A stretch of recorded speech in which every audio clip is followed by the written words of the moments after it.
Let's take a closer look at the Obi-Wan Kenobi series TVC 2-pack featuring Obi-Wan Kenobi and Darth Vader. Villa Varykino, living the Star Wars life. Hello there, and thanks for visiting the Villa Varykino YouTube channel. Today I'm going to take a closer look at and unbox this vintage collection 2-pack from the Obi-Wan Kenobi series featuring Obi-Wan Kenobi Showdown and Darth Vader Duel's End. This is of course highlighting that climactic battle from the end of the Obi-Wan Kenobi series on Disney+. I absolutely loved that fight. It was just so amazing. So when I saw this 2-pack, I had to add it to my collection. So of course they come in this box. We can see a little bit of a preview of the backing cards there in that sort of red circle there on the front. So I'm very keen to open this one up and take a closer look at the cards and the figures inside. So before I do that, let's take a closer look at this box. So we can see from the front, they've tried to kind of recreate a classic backing card here. We have the chrome racetrack here, sort of a classic title here up the front. We have Obi-Wan Kenobi in red. We have the two character names and their sort of variants here, Obi-Wan Kenobi, Showdown, and Darth Vader Duel's End. We have that fun retro Kenner logo there. It says that it includes 2 action figures, and we get a little bit of a preview of those backing cards there. So looking at the side, we get this really cool art of the Darth Vader figure here, posed in larger than life scale here against yellow. And on the other side, we see the Obi-Wan Kenobi figure, again, larger than life size against a blue background.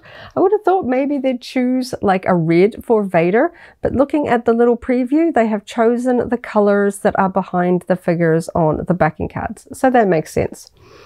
On the bottom, copyright text. On the top, we can see again the little promo, sort of very vintage style, very Kenner backing card, pictures of the action figures against colored squares and the series logo there. And of course, the fun stuff is on the back. So when we turn it around, we can get a full proper preview of each of the cards inside. So we can really see Obi-Wan doing his classic hand forward, lightsaber raised pose there. We can see a little bit of a rendered image. This doesn't, it kind of has the gloss like it is a, a simulated image, not a strict photo of the figures inside, but it gives us a pretty good idea. We can see he has some accessories there. And there we have the Darth Vader one there as well. We can see that he comes with 2 accessories, a hilt and a lit lightsaber, and he's got a very cool pose there as well. So I'm so excited to get stuck in and take a look at these backing cards and figures in person. So I've just, for simplicity's sake, just snipped the sellotape on the side. You can go in from either side. For some reason, there is like a lot more tape on the Vader side than Obi-Wan's side, so I decided I'd go in here because it was just one line of tape. It seemed like the obvious choice. So without further ado, let's get stuck in and take a look at these backing cards. So this did come from Amazon, so I am fairly impressed at the condition of the box. Some things from Amazon don't make it to us here all the way in New Zealand in rather good condition, so I'm glad. And also I was at least a little bit more relieved because this one is inside a cardboard box, that the backing cards on the inside would be at least a little bit protected. So I'm just going to pop that off to the side over there. So we can see they kind of come sandwiched on each other with a bit of a cardboard tray. And it looks like we've got some tissue paper here as well. So there we have Obi-Wan standing up nicely. Just going to put the tissue paper away. And then we have the Darth Vader. Really cool. I love just one of the things that really strikes me is like the red lightsaber glow and the blue lightsaber glow. It's just so iconic seeing these 2 characters together. So let's take a closer look at these backing cards, and not to worry, I will be opening these ones up to take a closer look at the figures as well, because yeah, we love to keep some of our favorite figures carded, but you know, space and constraints means that we do tend to display the majority of our action figures loose in our action figure room. So very keen to add these ones to our display. So let's take a closer look at the backing card. I love the blue glow here. Gives quite an artistic look to Obi-Wan here. He almost looks like a painting there with, of course, his very classic fingers out, lightsaber raised. We've got this sort of interesting blue, green, teal color for him. It says Obi-Wan Kenobi Showdown with that red logo there. We can see that same teal color behind the figure. We can see he has a small blaster, a lit lightsaber, and his lightsaber hilt packaged here as well. We can see some of those figure details there, with his sort of more classic looking Jedi robes as he wears towards the end of the series. You know, at the start he's kind of disguised, looks a little bit raggedy. I like that they finally did put him in a little bit more of a Jedi look for that final battle. I just think it makes him look more like Obi-Wan for action figures. And on the back we get some of the other figures that came out around this time. Moff Jerjerrod, Obi-Wan Kenobi Showdown, Darth Vader Duel's End, Han Solo, Cad Bane, Boba Fett Tusken, Nien Nunb, and Tusken Warrior, and of course just that big wall of text. So a very classic bag. This isn't like a special one or anything, and we can see this one is VC290. So I think he looks great. Also, I think it's interesting that these are unpunched, so if you really want to put them in like a star case or something like that to protect them, they'll look really nice.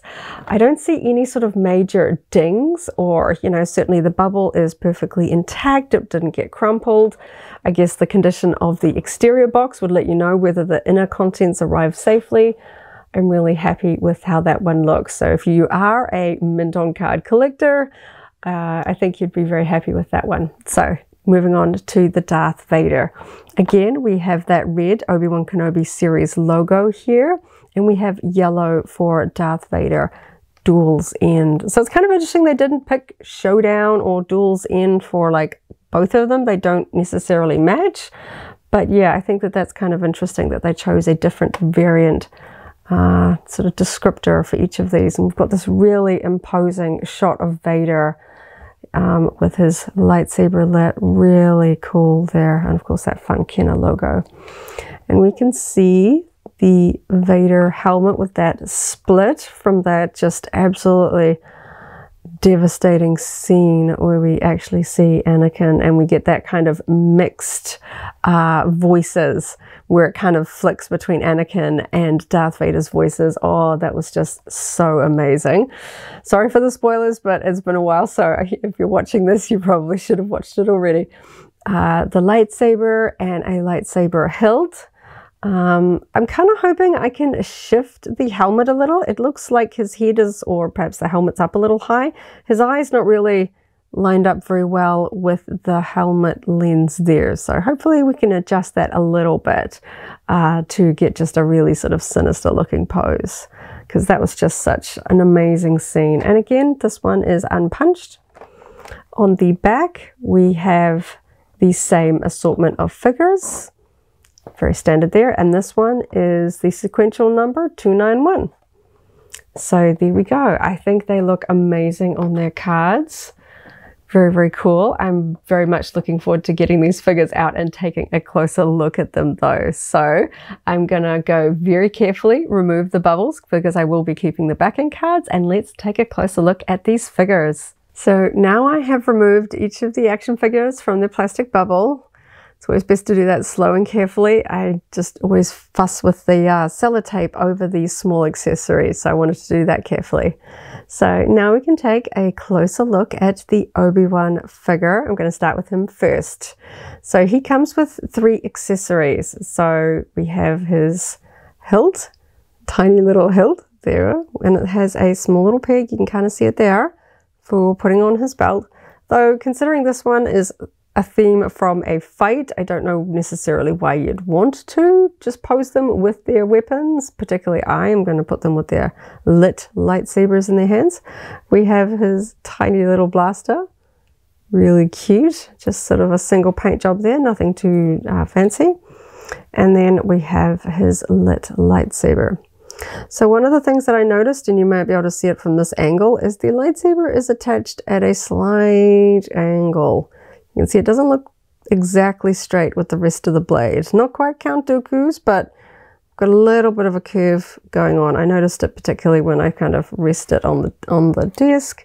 Just kind of curves up there a little bit. So hoping I can pose him so that's not so obvious. But yeah, that happens from time to time. But some pretty good paint and detail there on this tiny little hilt. So I'm going to try and do some poses right at the end. So let's take a look at Obi-Wan. So he's kind of a little bit more of a simple figure compared to the Darth Vader from this set. He doesn't have a robe. He doesn't have that sort of split helmet or anything like that. But let's just take a closer look anyway. Fairly sort of even paint job here on his hair. I think it is sculpted well. It's very much looking like Ewan McGregor in a tiny form here. We've got that sort of swish. That is, it looks like, just based on this tiny little section here, that it is a separate piece that is fixed on separately. And that's a pretty nice tidy seam around the temples and around the hairline there. That's looking pretty good. Also a pretty good paint match for his beard. I can detect just a tiny variance there because this is probably sculpted from hair color plastic and matched to the beard. Kind of a neutral expression on his face, which I think works well. He's not like yelling or anything like that. Always makes me remember if there's like an Attack of the Clones Mace Windu that's like yelling with his mouth open. It always looks a little bit, it's certainly a memorable pose for that one, but I like the expression here. I think it looks very much like Obi-Wan. So moving on, we've got a darker tunic, kind of different color. If I look at the box, it's not really the same color, is it? It's a little bit more of a warmer tone here. Definitely more gray toned here. And that's kind of a bit interesting. I know the lighting in these is kind of, it's fantasy lighting. It's posed. It's under studio lights and everything like that. But I just kind of thought that that was interesting that the colors are different there. We've got his brown belt. We've got a little pouch here for a blaster to fit in. Hopefully that will fit in there nicely. Dark brown boots. We've got paler wrappings around the top of his brown boots. So yes, brown, beige, brown all over. And his sort of cream colored tunic there. We can see towards the back of his belt, we have that hole that will fit. If I get his arm out of the way, you can kind of see better. The peg for his lightsaber hilt. And you can just sort of see that box pouch there for his blaster. So let's take a look at some of the articulation. I do like the sort of sculpting, but it's always kind of interesting just to see how the sort of hinging and all of the movement is going to go with it. Because I can kind of see they've tried to keep a pretty good sort of drapey sleeve here. We've got some interesting sort of fabric bunching sort of sculpted in around his wrists on both sides. It's kind of interesting how they've done that. Sort of very full, and I like the sort of the way that the elbows are flowing down. But of course we are going to see some of that sort of joins because it's not really going to hide. So we can kind of get a sense of the sculpting of his tabards front and back, sort of overhang over his inner tunic there. Looks nice. Got some pretty good movement on his shoulders. Rotational up down. Because we've got that sort of classic Jedi shoulder that comes out just a little bit, but yeah, pretty good movement there. It's got some pretty stiff joints. It's going to hold some poses well there. Pretty standard stuff. Looking good. He's got, this hand is a little bit more of a trigger finger. We can kind of see it pointing just a little bit forward there. This one, it looks a little bit more like a lightsaber. But kind of fun if they posed him with, I know there's like an Obi-Wan that's got his like 2-finger for his force move, like in the pose on the backing card where he's kind of doing the force move pointing forward. That'd be kind of fun if they had replicated that with his hand there, because we are going to try and pose his lightsaber like the box, which means it's going to be in this hand. So we'll see how that goes. And then we've got fairly good movement around his waist. It's kind of got a very clicky feel to it. Don't know if you can hear that. It's kind of very clicky. Simple belt sculpting here. And I gotta say, can do a little bit of movement with his hands. Oh, there, I've kind of loosened it up a little bit. That's a little bit better. Not really gonna get, it kind of just wants to turn around. I don't think we're gonna, because of the sort of the volume of the sleeve there, we're not gonna get too much kind of backwards and forwards with the wrist. I can't really get that much there, but yeah, we can move that around so we can get a bit of variance there with his sleeves. So his tunic is split at the sides, so we can sort of flip up the front. We can see the classic hip joins. He does have some upper thigh rotation there, if I get the light to show that. It's very squeaky. Yeah, I almost didn't see, I was like wondering if he had knee joins because the pants are sort of so slouched. It hides pretty well from the front, really. Almost didn't spot that. Figured he would. Oh, that is very stiff. So yeah, we can kind of see the join when we've got the knee bent. I might try and do sort of like a angled leg pose like on the box there. That could be interesting. And then we've got just a sort of classic ankle staff. Kind of really wants to roll. That's interesting. So yeah, pretty standard TVC articulation. It'll be really interesting to see what kind of poses we might be able to do, because I really want to pose him. So first up, let's see how well these accessories will click. I'll try his lightsaber on his belt, even though I probably won't display it on his belt when I put it on the shelf. So let's see if I can, how well. Okay, that's slipped in there, very nice. So in Obi-Wan, he kind of hides his lightsaber a little bit more. It's more towards the back of his belt. So I'm kind of just gonna point it there towards the back. That just fits on there nicely. I feel like that's not gonna fall off or anything. That looks quite nice. Okay, let's see how well I can fit this blaster in his little pouch here. He just puts his arm out of the way. Okay, let's see if I can get that in. Okay, so there's like a tiny little sort of scope that's just kind of sitting out, but I think that fits quite nicely. If I look on the underside, I can just see the tip of the barrel kind of meeting up with the bottom little hole of the pouch. So I think that is about as far as it's designed to go in, and I'm not even sure that's really going to show up on camera because it's so tiny. So to my eyes, that looks like that's in as deep as it is designed to go. So I think that fits in there nicely. So now let's see how easy, this is always the tricky bit, trying to get this lightsaber hilt into his hand so we can pose him like the box art. Okay, so one of his fingers wants to kind of wriggle out of the way. That's helpful. Okay, so got it holding in there like that. We have still got that slightly awkward little trigger finger sticking out a little bit wider. But I guess once we sort of start posing him, it hopefully won't look too odd. But yes, that wasn't too hard to put that in. And let's see. Now the test is, they've been in packaging for a little while. Let's see how hard it is to get him to stand up. Let's see. Okay, here we go. Pretty basic action figure pose. But yes, I can get him to stand up. I do like to put my vintage collection figures on clear circle bases. I don't like domino figures that are just gonna lose an accessory should they topple over or break something. So yes, he will be a little bit more sturdy with a base, but I like that. Okay, so I'm going to put Obi-Wan to the side and let's take a look at the Vader.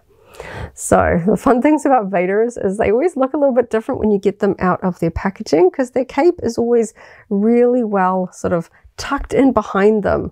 So they have quite a different look when they're kind of fresh out of the box. So I'm just going to go through his accessories. He also has a tiny little Tiny little Vader hilt there with a silver peg attaching to his belt. And he has a lit saber with a red blade. This one looks a lot straighter, probably because it is probably just the straight plastic all the way down. Obi-Wan's kind of has that narrow emitter neck, so it's in two parts. I get the feeling, because of how this one feels, it's probably, I don't want to scratch the paint off and see if that's red underneath, but I get the feeling it's all one solid piece, so nice and straight for that one. So we'll put those on Vader in a moment, but let's take a closer look. So the first thing I'm going to do is unfurl this cape. So not quite sure why, but there is like a hole here. That is odd. I've never seen that in a Vader cloak. I mean, unless I'm just completely misremembering this scene and he gets like a slash across the back, but then there's nothing on his actual... I'm going to have to go back and watch that scene again. My brain is like, somebody tell me in the comments, does he get slashed? It's got to be on purpose, right? I'm just misremembering. Because it's like, it's sealed edges. It's sealed like this is sealed. I'm silly. I clearly need to go back and watch it. That just caught me off guard. I was like, oh no, I ripped my cape. Okay, so let's take a look. Everything else looks like a pretty sort of standard Vader, except we can see that he has a damaged chest box here. It's kind of painted brown, accented those sort of slashes there. I don't see any other kind of sort of differences that would really stand out. Of course, the helmet, which again has this kind of brown accenting. So I'm curious, can I change the position of the face inside in relation to the helmet? Man, those are really pointy. The little tusks on his helmet are really quite pointy. When I was just sort of grabbing them to sort of see if I can maneuver them. His head does want to move with the helmet. I don't know if I can actually change that. I can, if I tip it down, it's not as bad. If I tip it back up, then it gets really out of alignment. Oh, okay. It's not evident in the box, I think. There we go. Okay. Wasn't pictured on the box. That's one of the fun things about opening up stuff that you haven't seen loose. The top of it comes off, so I can get a bit more adjustment here. And we can really see the damage to the top of his head. That is really scarred up. He's got such a menacing look. We can really see, I mean, it probably won't even show up on camera, the tiny little yellow Sith eyes on this figure. That is really cool. And then we've got this sort of dark shadowing around the eyes, the scarring on the cheek. He's got his sort of eyebrows in that sort of really intense, well, not eyebrows, his forehead where his eyebrows were. And then we've got the sort of those wounds. That is really cool. And yeah, so there is like a little bit, I feel like maybe if you were industrious, you could actually sort of take the head and like reposition it with the neck. I feel like they are not one piece, they are separate. So you might be able to sort of position them separately there. Yeah. Oh, that's really cool. I like the detail on that. Looks really menacing. Okay. So then we've got the full cape with its tattered edges. It's really quite fun. And it's slash across the back, which I mistook for damage. There we go. So I love the fullness of Vader capes. They always look really impressive. It gives the figure such a sort of a presence when you get them loose and displayed on a shelf. And we can see that really sort of interesting. This one, unlike some of the other ones, this one has like a feel to it, like it's been like finished with like heat or something. Because most of the time this is a polyester fabric, so they've like finished it with heat, because I can rub this with my fingers and it doesn't feel like it's going to fray. Some of the fabrics used for Vader cloaks feels like I can get like fluff off of it because the fabric is just going to fray. So I'm always like, okay, I've got to put it on my shelf and not touch it so I don't like fluffy up his cape and make it look weird. This is a nice fabric, and I think they've chosen something thinner that they can heat set to get all that weathering to sort of make it look very, very intentional, so that it just doesn't become a garbled mess if you like handle your figures or something. So there, that's really cool.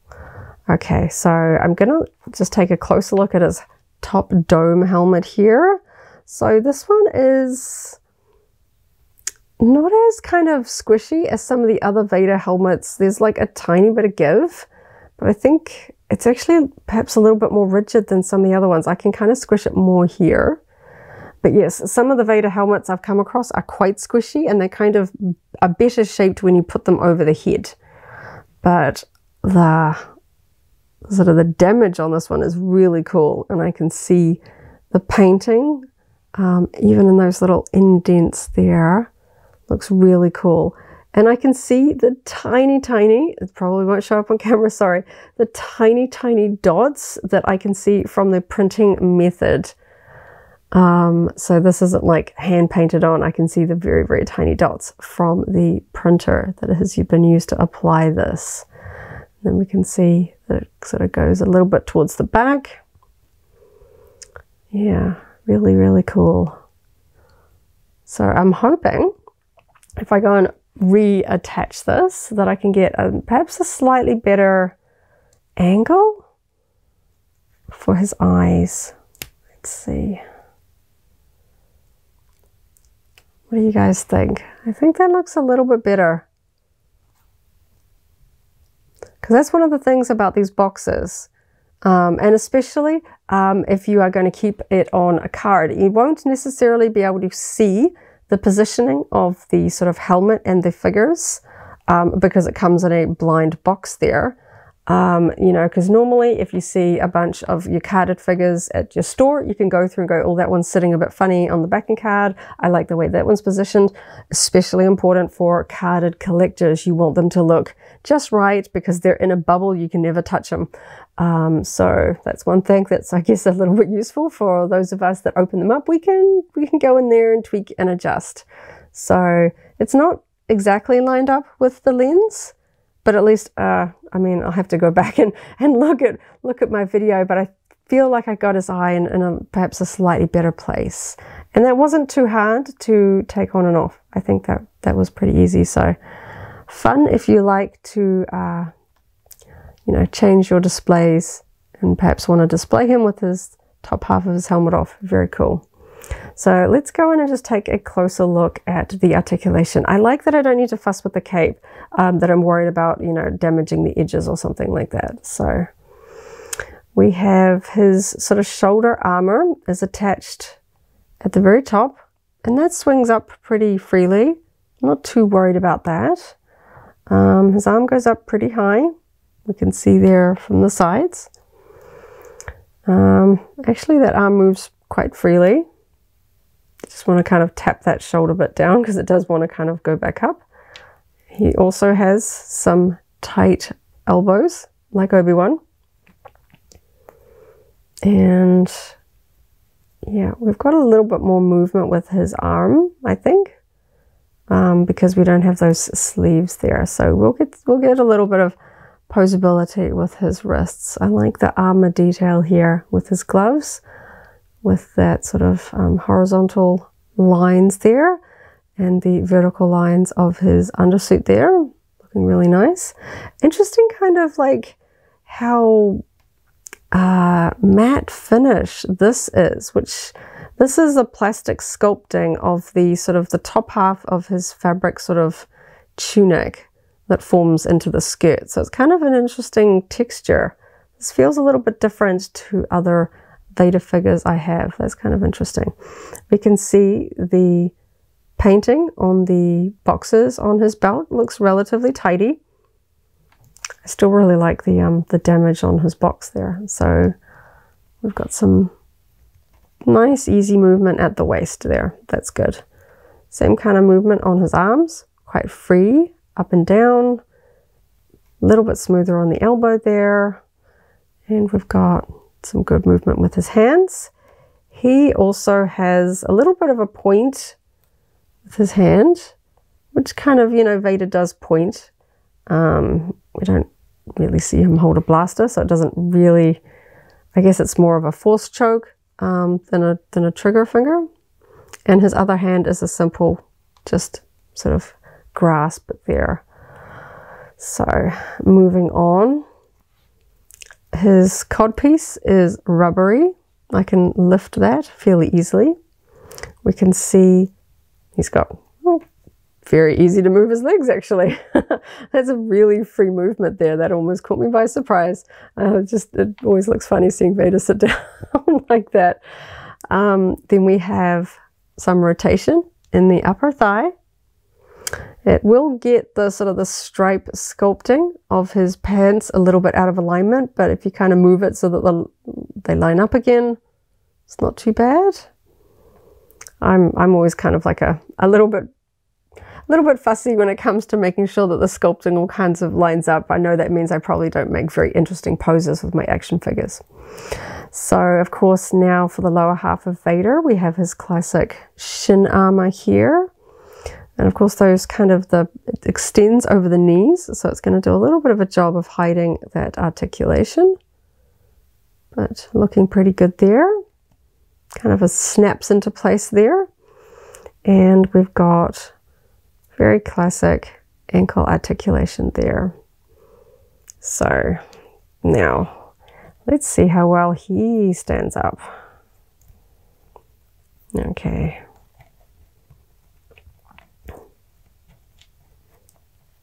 Okay, this is going to be tricky.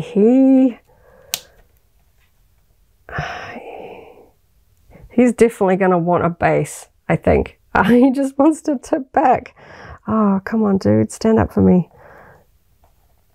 Yeah. Sometimes the fabric caped figures, it just adds just a little bit more there. Okay. Got him standing up. There we go. Takes a little bit of work. Sometimes sometimes the fabric just creates a little bit more drag backwards. And I don't really like making my characters kind of hunch over too much. It's going to take a little bit of careful balance, but he's definitely going to benefit from having a clearer stand. So let's get his two accessories in place, even though I know I'm not going to pose him with his lightsaber, with that tiny little silver peg. Let's go and put that on his belt. Okay, he's got a much tighter one. Am I going to get that in there?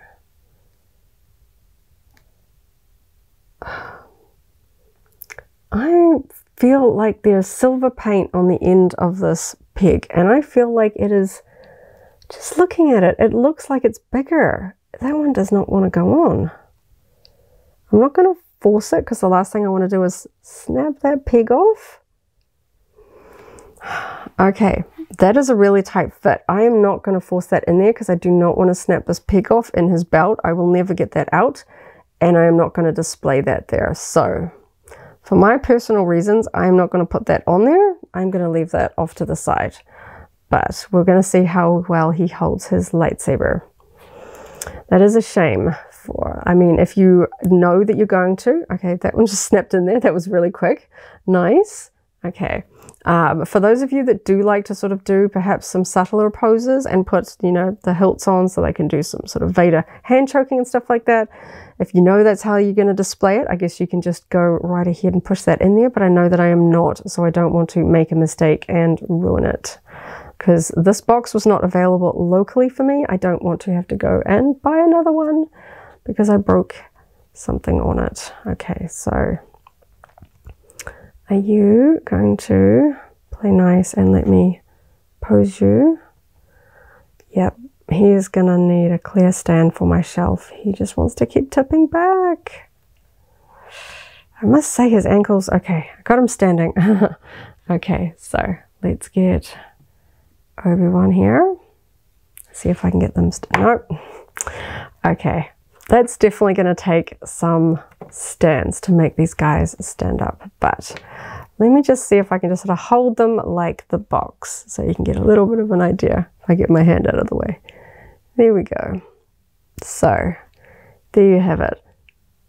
I think it's interesting that Obi-Wan looks different in color. I know that they use lighting for their promotional photos, but I do think that at the same time, the promotional photos should give a realistic, you know, sort of indication of the figures inside, especially because you cannot see them in the blind box. But I'm not mad with the color of this figure. I think it looks good. I like the scale. I think is pretty close to what they have on the box. I will be very keen to compare him to my other Kenobi Vader TVC figures, because the that first one that came out is like one of my favorite Darth Vader figures. I like the damage. That took me a second because I was freaking out about that cape because I was not expecting that. I like the damage in the helmet. I understand why it is made in separate parts, because trying to get the paint on the face, and it's kind of like an interesting play feature that you can take it off. I don't know how many people would be giving this boxed vintage collection set to children, but there you go. I guess Hasbro is a toy company. They're always going to put playability in there. I do wish he stood up a little bit better. That could just be my figure and his ankles. He does want to tip backwards a little, so I am going to put him on a stand. I don't know what's going on with the peg of his hilt. Really doesn't want to go in there, but that's okay. That is not a feature I'm going to utilize, so in my book, that is okay. I really like that sort of weathered hem there. I really just want to get him to stand up. He's just... Obi-Wan's a little bit precarious, but I can eventually kind of get there, just so long as I don't knock the table. Vader.